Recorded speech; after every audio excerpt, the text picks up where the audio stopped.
Saturday morning, not so bad. It's been one long week. Today we'll go check out some temples. My back is actually starting to hurt again. Back to the chiropractor, stretching coach, doctor.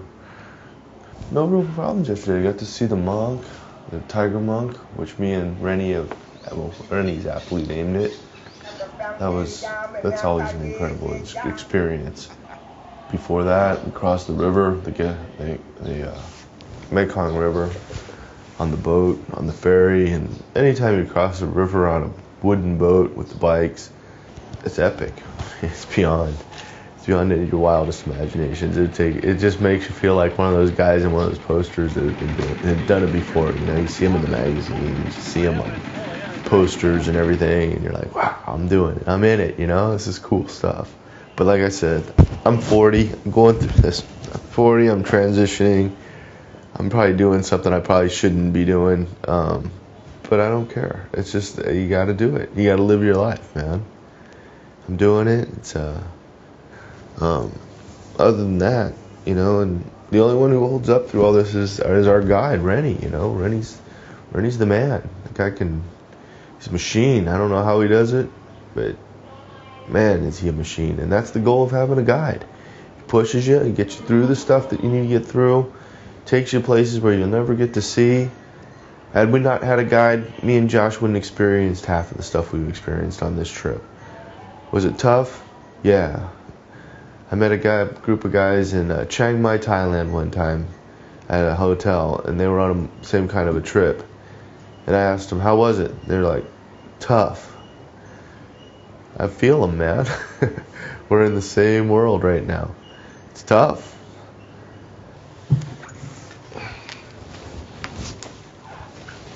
All right.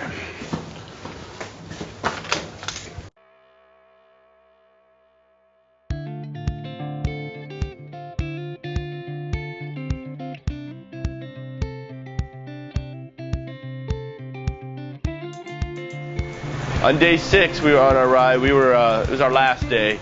We were heading out, and we took a little bit of a late morning. Rennie took care of some stuff, and I wanted to see the local markets. Plus, I had to fix a wardrobe malfunction for Josh. It appeared one of his side seams had ripped out on his riding pants. How big?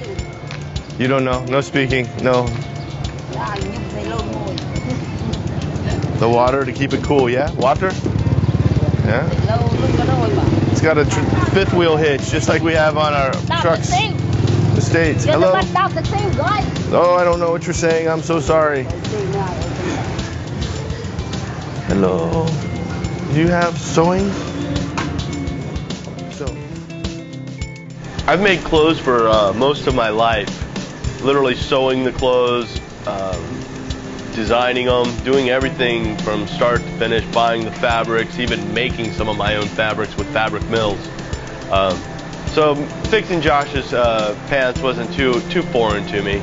I think the biggest foreign thing here was it was a treadle machine, and I've never really sewn on a treadle machine before. However, the lady had it hooked up to a motor and it worked just fine. It was really nice. Reverse was like the old machines I used to use, so I kind of hadn't seen that in a long time, so I had to get a refresher course on it. But sewing Josh's pants together really it took me back. It took me back a long time from when I used to sew clothes and do production line sewing in my own company, yeah? It's good stuff, man. It was really cool to do it.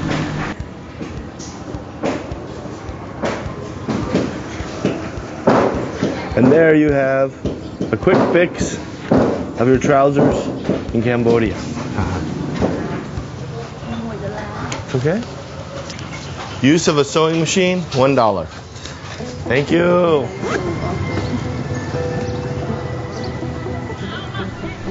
As soon as I finished sewing up Josh's pants and got him squared away, I like to go into the local markets. I consider the local markets to be like a giant supermarket. They have everything in these markets, you know. The nice thing is it's fresh produce, it's fresh meats, it's fresh poultry, fresh fish. It's real. It's real. You know, it's straight out of the. Even though it looks a little harsh and to the eye, that stuff's fresh, man. That stuff's not gonna.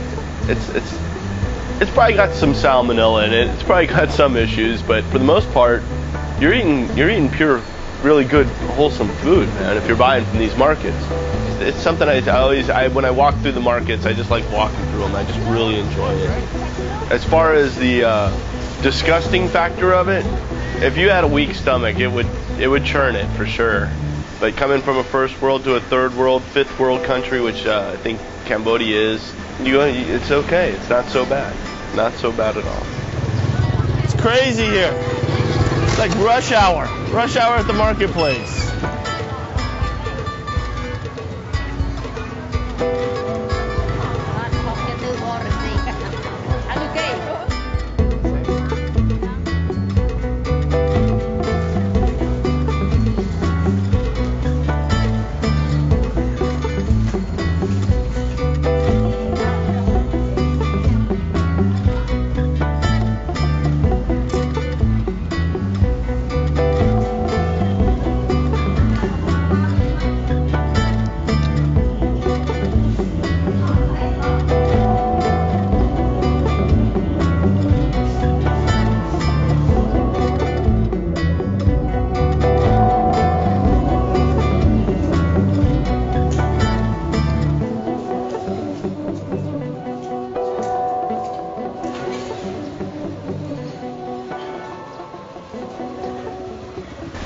Day 6 was a treat. We were logistically only about I think 100+ kilometers from Phnom Penh.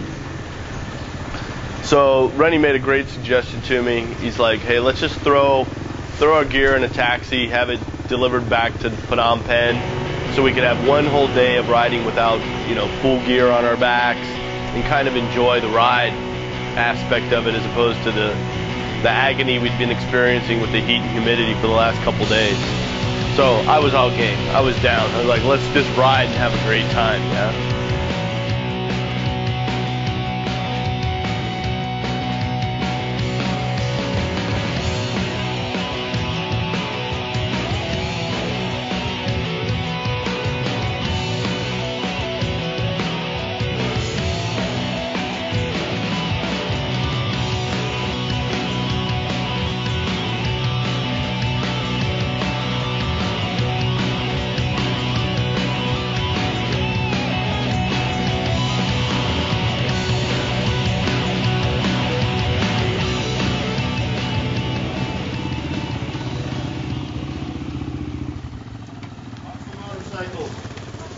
Actually, I should go around and attack everywhere. Or there's one. It's good. Yeah, they're gross. This is the thing. They really do something, If you get involved in any of this one, you don't go, But what do they do to them here if they catch them? If they catch a sex tourist? They get a long life, They get 20 years up. 20 years. 20 years up. They are not corrupt in this. Right. Yeah. You can't buy your way out. You can't pay a bribe to get out of it. For something, if you ride on the left side of the road, you can pay a few dollars, or if you don't have mirrors or cross the red light. But for this, there's no paying. And it's good because I've seen in the jail without. I've seen this one here, and I see this one right here, everywhere. You see the little kids. You see little kids being, sex trade stuff, and I'm like, I've never seen it in my life in Bangkok. You didn't see anything like that? No, I was only there 2 days, but no. No, I mean, if I did, I'd probably hit somebody. Yeah, definitely. It's just not there. I wouldn't live there if I saw it, if it was in my face, you know what I mean? No, I've never seen it, but it's there because you hear about it a lot. 3. We need 3. 3 tickets, please. Just these. 3. Yep. 1, 2, 3.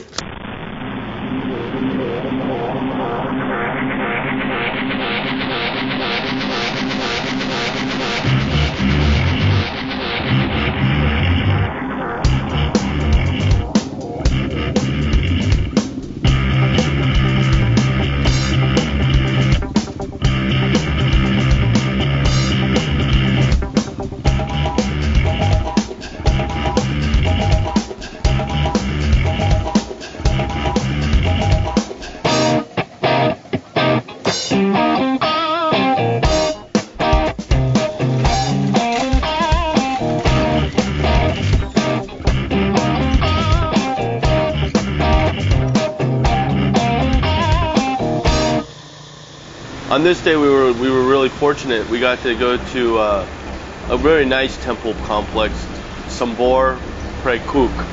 I'm not sure if I'm saying that right. My Khmer is not real good, but it's my second time at this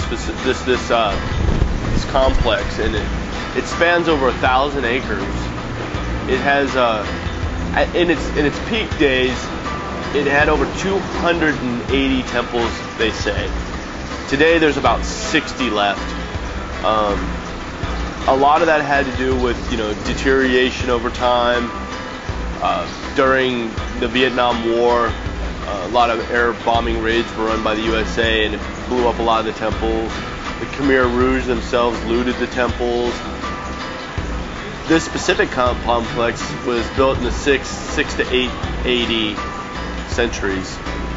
It was built before Angkor Wat, and it's the pretense of the building of it, the actual architecture of the building of it, led to a lot of the design features of Angkor Wat and a lot of the temple complexes in the area and throughout Cambodia, Southeast Asia for that matter. It's a really beautiful, beautiful place. The one thing that really gets me about the temples is how the giant trees grow out through them. It's really spectacular. Just visually, it's spectacular. I can't explain it. Photography-wise, it's some of the best.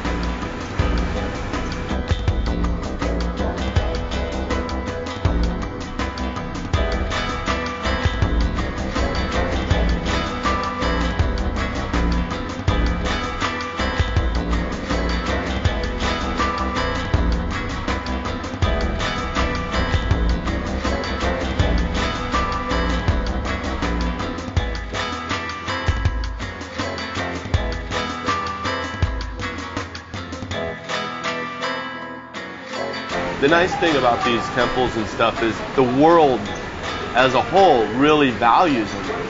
UNESCO, has Angkor Wat, Pre Vir as World Heritage Sites. This Sambor Pre Kuk was actually listed as a tentative site in 1992.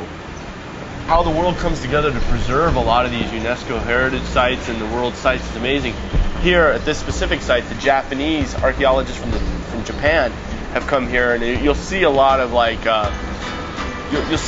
of renovation construction going on at some of the sites, and it's because the Japanese are here and they're trying to save it, salvage it, make it look beautiful again, and that's some cool stuff.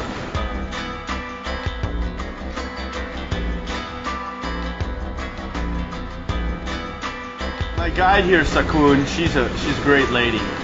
She guided me the last time I came here, and she really explained a lot of this complex to me. To be a guide is really an intense thing. You have to go through a lot of training, a lot of school, and needless to say, you've got to speak 3 and 4 different languages. Sakun herself, I think, speaks 4 languages. I think she speaks Japanese, English, French, and Khmer.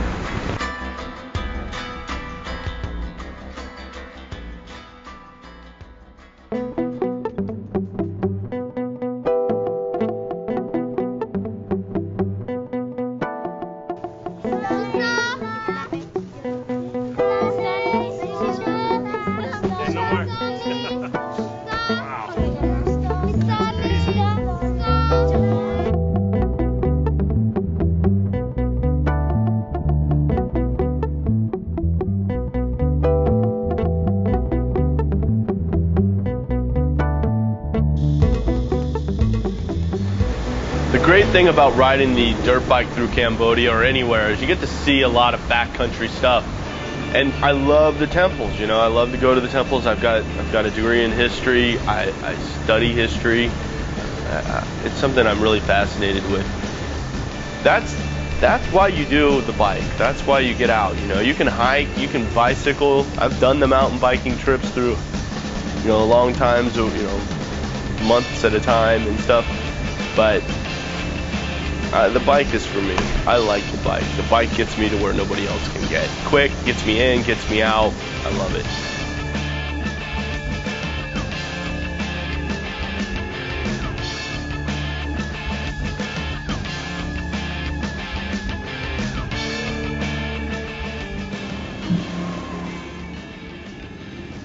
Obviously, Buddhism is the primary religion in Southeast Asia as well as Cambodia. And everywhere you go, there's giant Buddhist statues in temples, offices, homes, gardens, parks, everywhere. So it was interesting to meet an actual sculptor who spends his entire life, dedicated to designing and building these giant statues and sculptures. Consumet, the gentleman here that we're meeting, he's been doing this for 14 years. It took him 6 years just to learn how to sculpt the sculpture because they're so big. I mean, some of these get up to 3 meters tall. And he's only had his shop for 8 years, so for 14 years of his life, he's been building these beautiful, beautiful statues. Consumet learned how to do his sculpting work and his English as well, and many of his other business skills in Thailand. During the Khmer Rouge, towards the end, when the Vietnamese invaded to basically break up the Khmer Rouge's strongholds, a lot of the Khmers had to leave the country, and Sumet was one. He actually fled to Thailand, to a refugees camp right on the border, and in that refugee camp is where he learned to do sculpting, learned English, and various trades that got him to the place he is today. I mean, he's got a beautiful, beautiful business here, a really good business. And how often do they make mistakes? Even if we make a mistake, we have to destroy it. You have to destroy it if it's a mistake. Yeah. So, when they make a mistake, I have to throw my money away. Yes, as we all do when our employees make mistakes. But if we cannot repair it because the stone is really difficult to repair it. It's really difficult. So we have to make a new one. Yeah.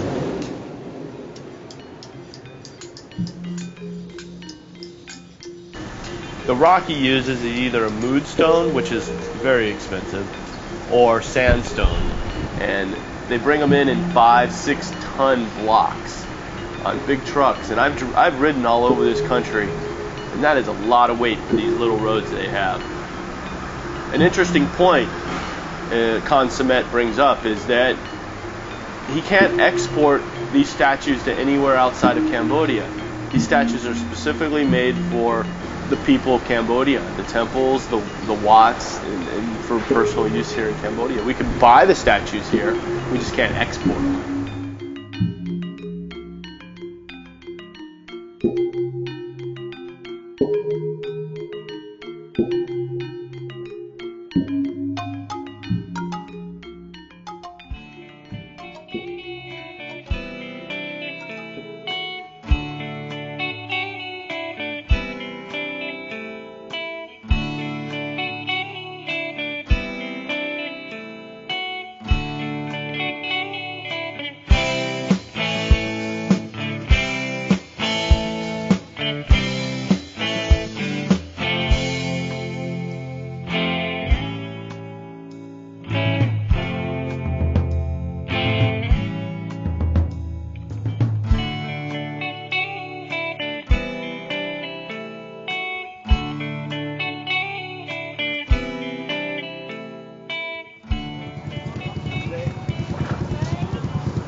The first thing is they cutting the tooth off because otherwise if they bite, it's a big problem. Yeah. But like this.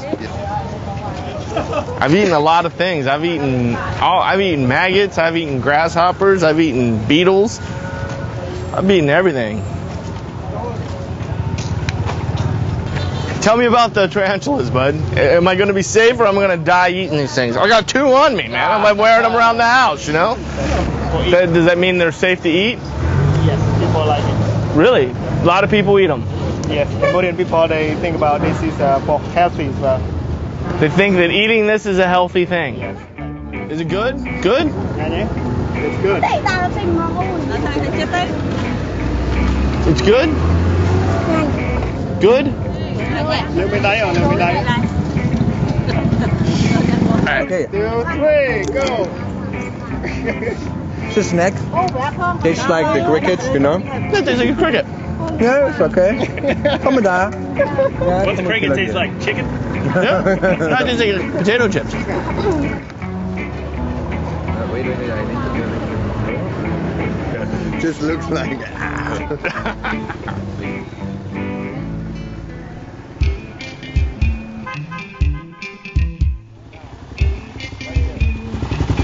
That's it. See you later. Never stop riding.